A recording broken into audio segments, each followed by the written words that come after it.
I think it's really important too that we also say that neurodiversity looks different in the space of a dom and a sub, or in space of a top, Yes. a Y- submissive. They are all experienced differently.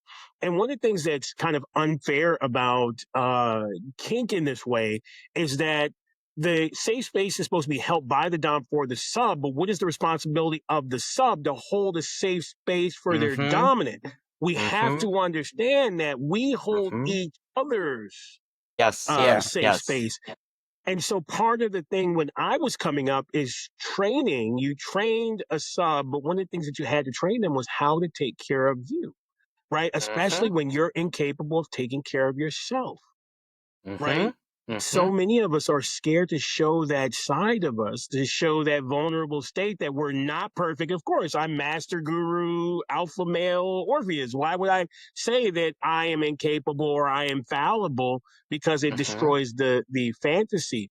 But it's the reality with which we live in when we're in this thing too, right? Yeah. So how do you think, what do you think that more people can do to support partners who are in neurodiverse relationships, or you're in a neurodiverse relationship with a partner? Well, I think like you just hit one thing yourself of like we have to be able to distinguish fantasy from reality. Mm.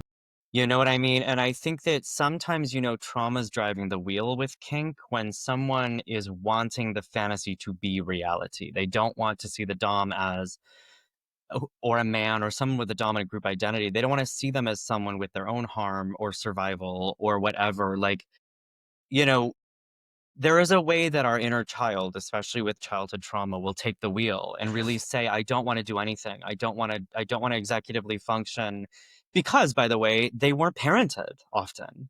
And that part needs the compassion. But the first parent of that part is yourself. You are your own firstborn. In a way, we have to sort of be able to contain our own selves, especially as subs, and parent our own selves in order to also take care of the people around us who are playing with us.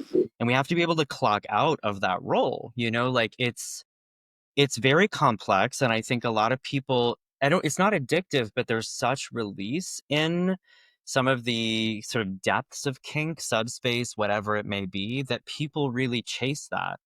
And I also think we want to you can chase any behavior. You can exercise too much. You can eat too many potato chips, like you can play too many video games. Like it's not all addiction, but to say like what are we when we're wanting something to just be so all encompassing, are we trying to escape a little bit?